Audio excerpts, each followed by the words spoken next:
मी प्राध्यापक एल.वी. गायकवाड आज आपल्याला एका विषयावर समजून सांगतो आहे। माझे विचार मी मांडतो आहे।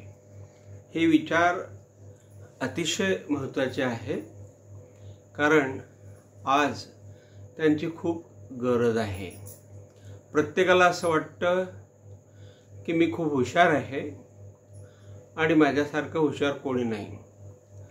आज आपण बघतोय या विश्वामध्ये अनेक प्रकारचे जीव जंतू प्राणी आहेत आणि ते त्यांच्या स्तरावर जीवन जगताना आपल्याला दिसतायत। आता हे कसं काय शक्य आहे हे आपल्याला काही या ठिकाणी अजूनही ते गूढ समजलेलं नाही।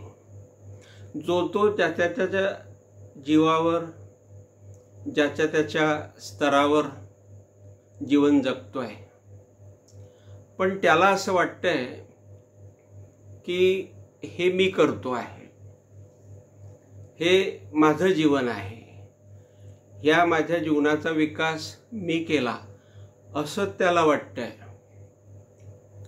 परंतु आज तसं काही नाही आहे। त्याच्या मागे एक अदृश्य अशी शक्ती आहे आणि त्या शक्तीचं नाव आपल्याला काही सांगता येत नाही। कोण आहे हे काही सांगता येत नाही, परंतु त्या शक्तीला सर्व लोक एकत्र येऊन त्यांनी तिला देव असं म्हटलं बघा। देव हा असा आहे की तो सर्व जीवजंतूंमध्ये वसलेला आहे। आता आपण जर बघितलं, बॉम्बे युनिव्हर्सिटी, त्याच्यानंतर बॉम्बे बॉलिवूड आणि आपल्या महाराष्ट्रातले सगळे जेवढेही आपण विद्यापीठं घेऊ किंवा संगीत विद्यापीठं घेऊ किंवा बॉलिवूड टॉलीवूड जे काही असेल यांना घेऊ, तर या सगळ्यांचा एक असा भाग येतो की याच्या कार्यक्रमांमधून लहान लहान लेकरं हे अतिशय चांगल्या प्रकारच्या कला सादर करतात। आता त्या कला पाहून असं वाटतं आपल्याला की ह्या कला तर खूपच मोठ्या कला आहे आणि या इतक्या लहानशा वयामध्ये हे इतकं मिरॅकलस ज्याला आपण म्हणू किंवा ज्याला आपण म्हणू चमत्कारिक, मिरॅक्युलस अशा प्रकारचं हे सगळं वलय, अशा प्रकारचं हे सगळं जीवन आपल्यापुढे कसं काय साकार करता आहे। आता मी असं म्हणेन की हे सगळं ईश्वराचं आहे। मला तरी ईश्वराचंच वाटतं। जरी माणसाला किंवा त्या लहान मुलांना जरी असं वाटलं की माझ्या आईवडिलांनी हे आमच्यासाठी तयार केलं, आमच्या आईवडिलांनी आमच्यावर खूप मेहनत केली, असं जरी त्यांना वाटलं, ते बरोबर आहे। आईवडिलांना तर करावंच लागेल। आईवडील हे त्यांच्यासाठी निमित्त म्हणून ठेवलेले आहेत, निमित्त आहेत ते आईवडील। परंतु त्या आईवडिलांना जन्म देणारा जो भगवंत आहे, तो भगवंतच याच्या पडद्या मागून काम करतो आहे आणि ह्या लहान लहान मुलांना आज आपण चांगल्या गीतांमध्ये बघतो आहे। चांगले गीतं म्हणतायत ते, चांगल्या भूमिका ते आज करताना दिसत आहे। काही क्षेत्रामध्ये डॉक्टर्स लोक आहे, डॉक्टर्स लोक चांगल्या प्रकारचं काम करता आहे आणि त्यांच्या हातून बरेचसे आज जीव वाचतायत, लोक वाचतायत। आणि असं वाटतं बऱ्याच वेळा की हे डॉक्टर लोक जर नसते तर आज काय झालं असतं समजा। म्हणजे डॉक्टर लोक जर नसते तर मला नाही वाटत की माणूस वाचला असता। म्हणून या डॉक्टर लोकांमुळे सर्व जीव, सर्व लोक आज अतिशय म्हणजे त्यांच्या परिस्थितीनुसार जीवन जगत आहेत आणि डॉक्टरकडे गेलं की डॉक्टर हा लागलीच आपल्याला आपलं समाधान करतो। तो डॉक्टर आपल्याला औषधी देतो आणि आपण मग चांगल्या प्रकारे आपलं काय असेल ते पुढचं करत असतो। तर बघा, आज हे 2-3 उदाहरणं मी जे सांगितलंय, ह्या 2-3 उदाहरणावरून असं दिसतं की आज आपल्याला हे सगळं दिसतंय. पण याच्या मागची एक शक्ती जी आहे, ती शक्ती हा ईश्वर आहे आणि ह्या ईश्वराचं गुणगान आपण केलं पाहिजे. आता डॉक्टर्स आहेत, आता मी सांगितलं तुम्हाला कलाकार आहेत. सगळ्या विश्वामध्ये कलाकारच आहेत. माणूस हा कलाकार आहे आणि तो नेहमी ईश्वराचं रूप घेऊन आलेला असतो. हे माणसं नाही, आपण माणसं आहोत असं मला वाटत नाही. आपण देवच आहोत.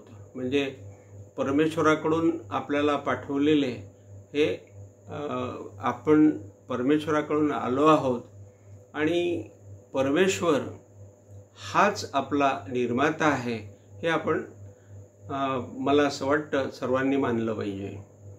कारण मुलांमध्ये, माणसांमध्ये, प्राण्यांमध्ये अशा काही कला आहेत की ज्या कला आज आपल्याला आश्चर्यचकित करतात, चमत्कारिक वाटतात. आपल्याला असं वाटतं, एकमेकांचा हेवा वाटतो, तर बापरे, हा तर एकदम सुंदर प्रकारची भूमिका करतोय, तर आपल्याला का जमू नये. परंतु ती आपल्याला जमत नाही. याचं कारण असं, आपल्यात ईश्वराने तो गुण टाकलेला नाही. आणि म्हणून ह्या गोष्टी माणसाने जर बरोबर समजून घेतल्या तर असं मला वाटतं की एक बॅलन्सिंग लाईफ, ज्याला आपण म्हणतो समतोल लाईफ, ज्याला आपण म्हणतो की एक प्रकारचं बॅलन्स हा पृथ्वीवर साधला जाईल. आता बघा, सैन्यामध्ये सैनिक जातात. आता कोणाचाही मुलगा, आता अलीकडे काय झालेलं आहे की मुलं हे लोकांना फार आवश्यक असतात. म्हणजे आपला मुलगा हा सैन्यावर पाठवायचा आणि तो एखाद्या वेळेला शहीद झाला किंवा एखाद्या वेळेला त्याला वीरमरण आलं तर व आपल्या वंशाचं काय होईल असा त्यांना मोठा प्रश्न असतो. अशा परिस्थितीत सुद्धा त्यांचे मायबाप त्यांच्या छातीवर एक प्रकारचा दगड ठेवून एकदम निर्दय असं बनून, निर्दय म्हटलं येणार नाही अर्थात, सगळ्या भावना दाबून ते आपल्या मुलाला त्या सैन्यामध्ये पाठवतात. आणि सैन्यामध्ये गेल्यावर तो इतका प्रामाणिकपणे लढतो की त्याला एक प्रकारे चक्र मिळतं, एक प्रकारे त्याला परमवीर चक्र मिळतं.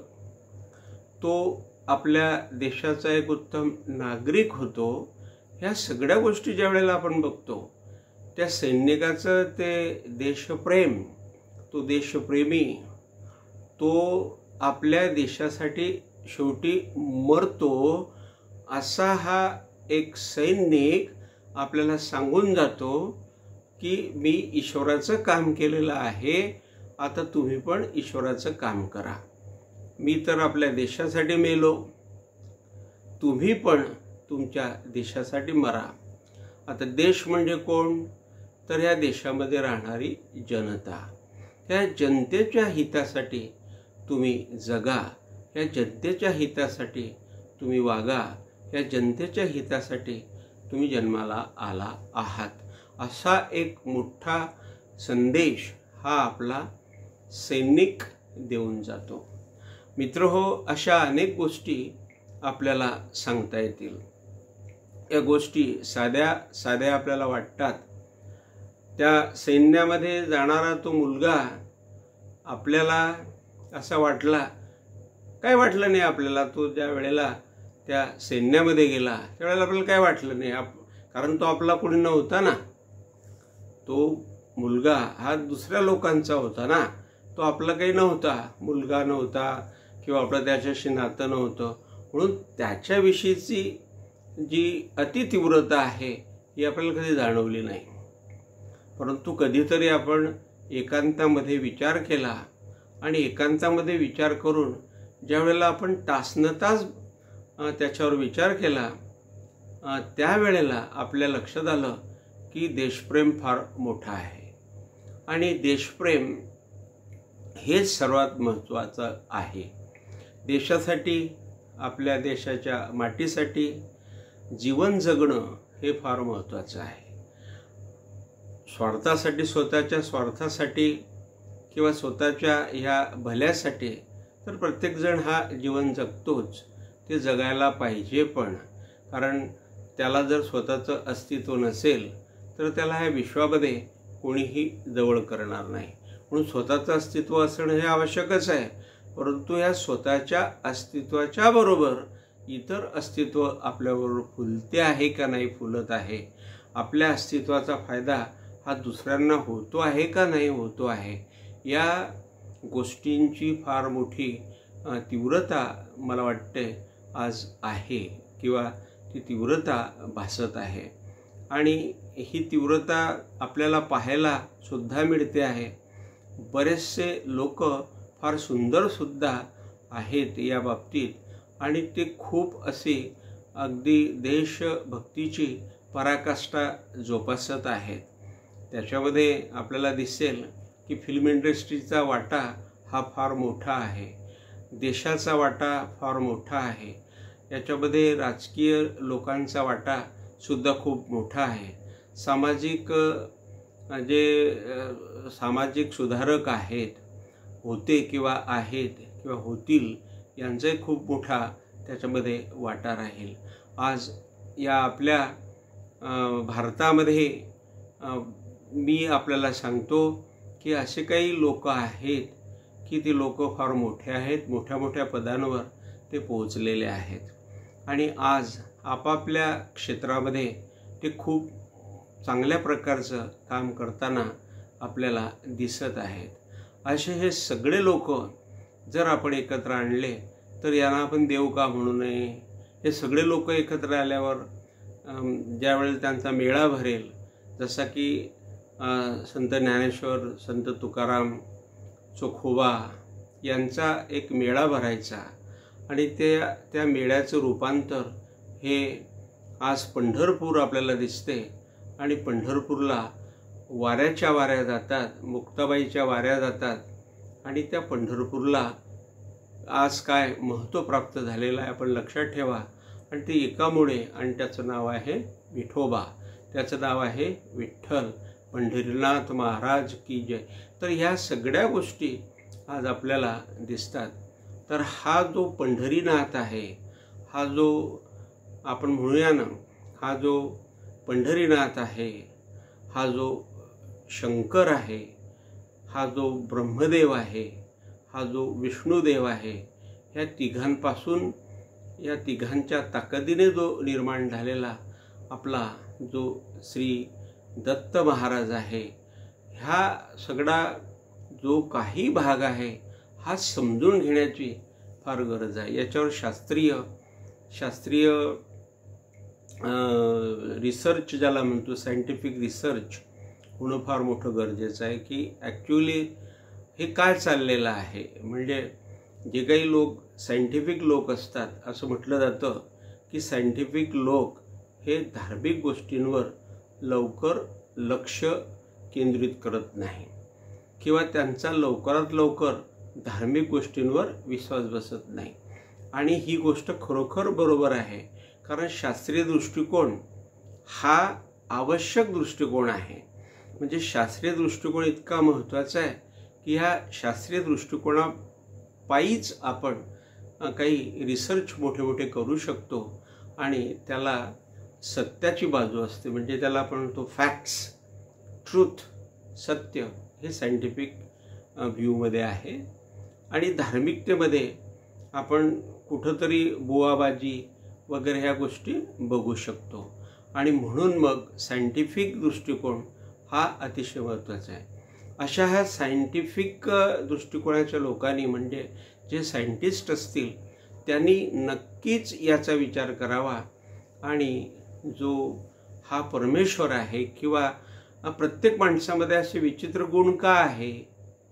प्रत्येक माणसामध्ये, माणूसच नाही तर आज आपल्याला समजा कुत्रा असेल किंवा एखादी म्हैस असेल किंवा एखादा बैल असेल किंवा तुम्ही बघा आता कोणत्या प्रकारचा प्राणी असेल, त्या एखादा हिप्पो असेल, अशा ह्या सगळ्या प्राण्यांमध्ये असे वेगळ्या वेगळ्या प्रकारचे गुणधर्म का आहे ना, निसर्गामध्ये वेगवेगळ्या प्रकारची झाडं का आहे, या सगळ्या गोष्टी जर आपण विचारात घेतल्या तर मला असं वाटतं की हे फक्त आणि फक्त ईश्वराचं ऐश्वर्य आहे, हे माणसाचं ऐश्वर्य नाही.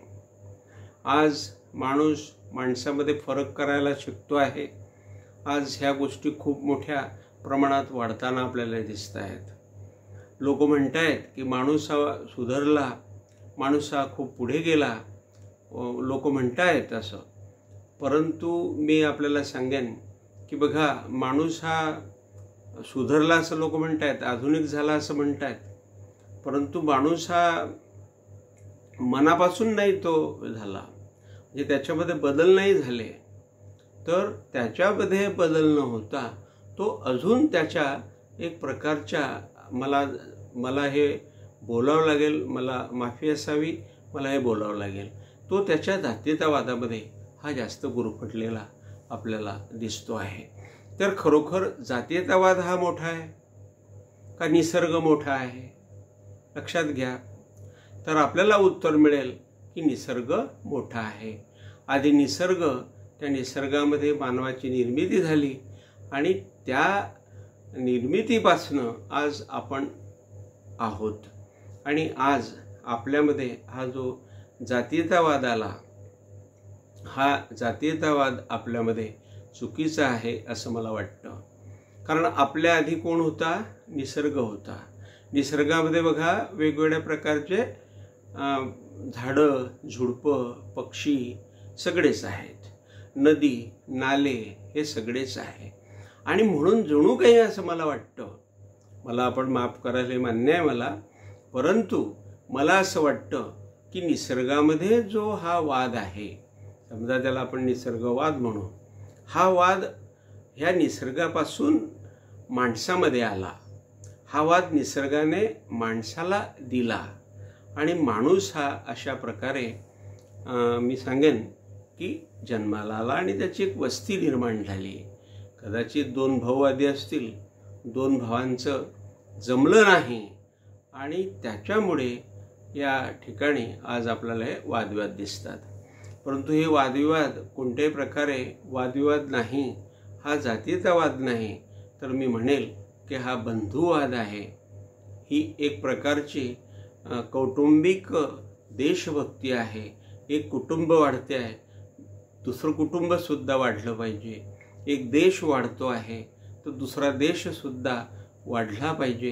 ही एक वृत्ती जर मला असं वाटते आपल्या समाजामध्ये निर्माण झाली किंवा माणसामध्ये निर्माण झाली तर सर्व काही प्राप्त होईल. खरं तर माणसाकडे खूप पैसा आहे, पण त्या माणसाजवळ मानसिक शांती नाही हो. का शांती नाही? तर तो फक्त पैशांचाच विचार करतो आहे. तो हा विचार करत नाही आहे की मी जर दुसऱ्यासाठी चांगला बोललो तर मला चांगलं प्राप्त होईल, मी दुसऱ्याला चांगलं समाधान दिलं तर मला समाधान प्राप्त होईल, हे त्याच्या लक्षात येत नाही आहे. तो त्याच्याच विश्वामध्ये गुरफटलेला आहे आणि अशा ह्या गुरफटलेल्या विश्वामध्ये तो राबतोय, त्याच्यातच तो संपतो आहे. परंतु त्याला सुख, शांती, समाधान हे अजिबात मिळत नाही आहे. हे आपल्याला खूप जाणवते आहे. हे ज्याच्यावर बितली त्याला सुद्धा कळतंय की माझं काय चुकलं. परंतु तो ज्या वेळेला त्याच्या ह्या सगळ्या चुका लक्षात येतात तोपर्यंत तो खूप म्हातारा झालेला असतो किंवा तो अतिशय क्षीण अवस्थेत आलेला असतो. मग तो त्याच्यावर काही करू शकत नाही. तो त्याच्यावर काहीतरी समजून सांगायला जातो तर इतर लोकांचा विश्वास बसत नाही.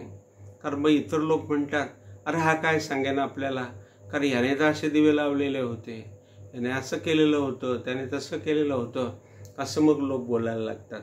आणि त्या माणसाच्या अनुभवाचा जो खरा परिपाक आपण घ्यायचा आहे किंवा त्या माणसाने ज्या चुका केल्या त्याच्यापासून आपल्याला त्या चुका होऊ द्यायच्या नाही आहे, अशी एक वृत्ती माणसामध्ये बघ निर्माण होत नाही. म्हणजे त्या माणसाचा परिणाम हा दुसऱ्या माणसांवर वाईटच होतो. तर सांगायचं मला असं आहे की असे जे लोक आहेत, समजा चोर असतील किंवा शाव असतील, राजा असेल किंवा रंक असेल, कोणी असेल, त्याचे अनुभव त्याच्या स्तरावर अतिशय महत्त्वाचे आहे. म्हणून तो रंक हा जे सांगणार आहे शेवटी ते शांतीने ऐकायला पाहिजे. आणि रंकाचा अनुभव हा कसा तो रंक झाला, तो दरिद्री कसा झाला, त्याला कशामुळे दारिद्र्यता आली, हे आपण ऐकून घेणं आपलं काम आहे. त्याचप्रमाणे राजा हा कसा झाला, तो राजा त्याला काय काय करावं लागलं, हे समजा आपण ऐकून घेणं आपलं काम आहे. पण आपण ते ऐकत नाही. आपण परत तोच इतिहास पुढे नेतो आणि आपण कुठल्याही प्रकारे, मी सांगतो आपल्याला, आपण विचार करत नाही. म्हणून आजच्या काळामध्ये विचार करण्याची फार मोठी गरज आहे.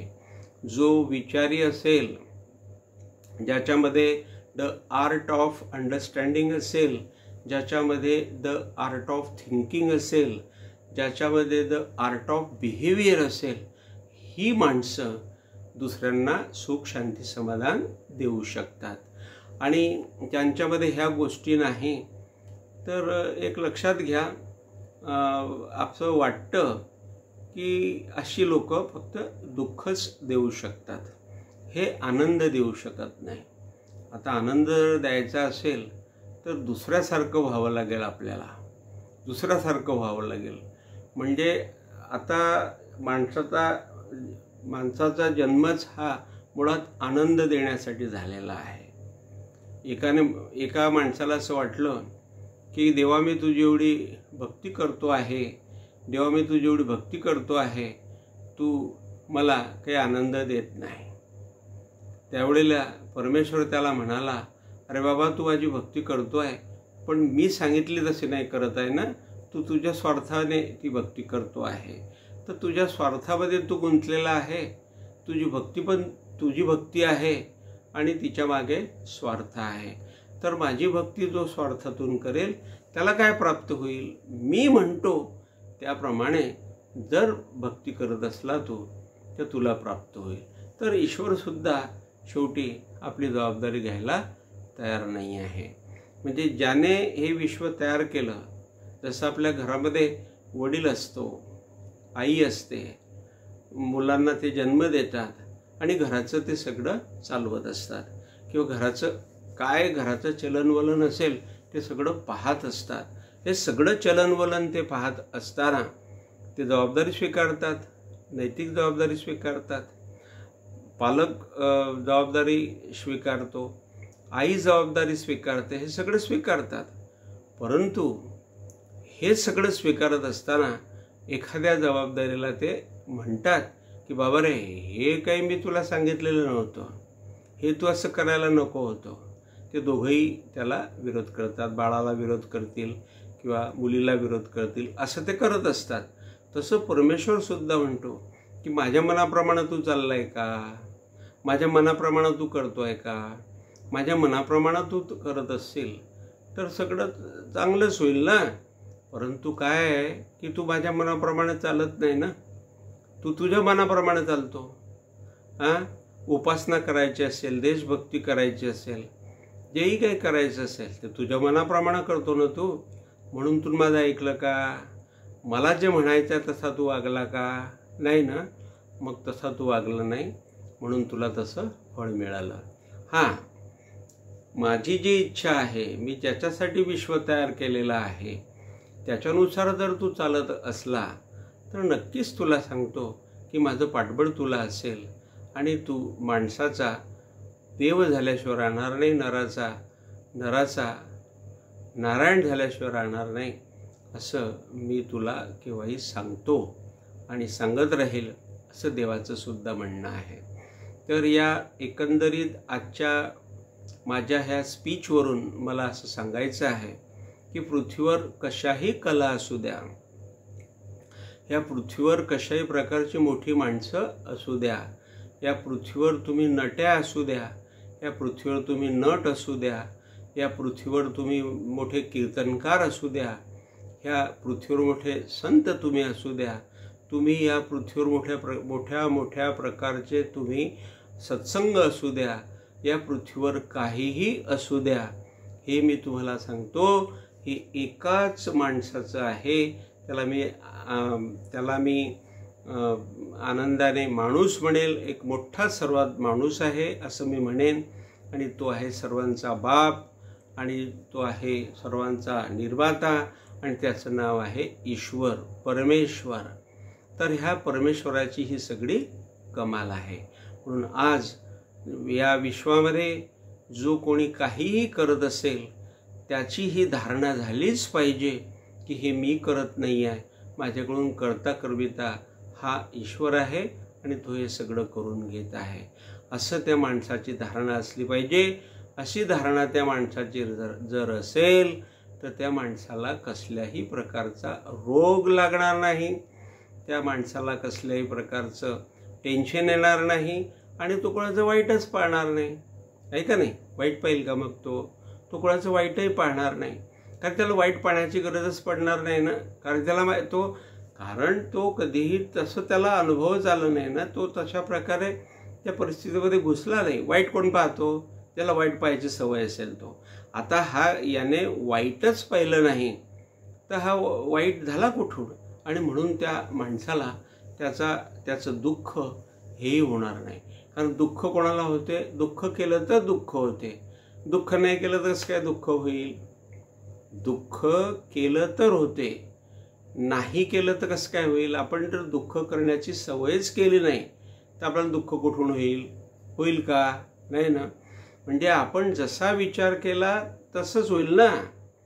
आपण जर असं म्हटलं की नाही आता माझं उद्या वाईटच होणार आहे तर वाईटच होणार आहे, माझं चांगलं होणार आहे तर चांगलं होणार आहे, असा जर आपण विचार केला तर असंच होईल ना. आपल्याच हातात आहे की नाही? आहे की नाही? आपल्या त्याच्या हाती आहे कर्तव्याचे माप. तर असा जो कर्तव्याचा भाग आहे, हा कर्तव्य भाग हा आपल्यावर अवलंबून आहे.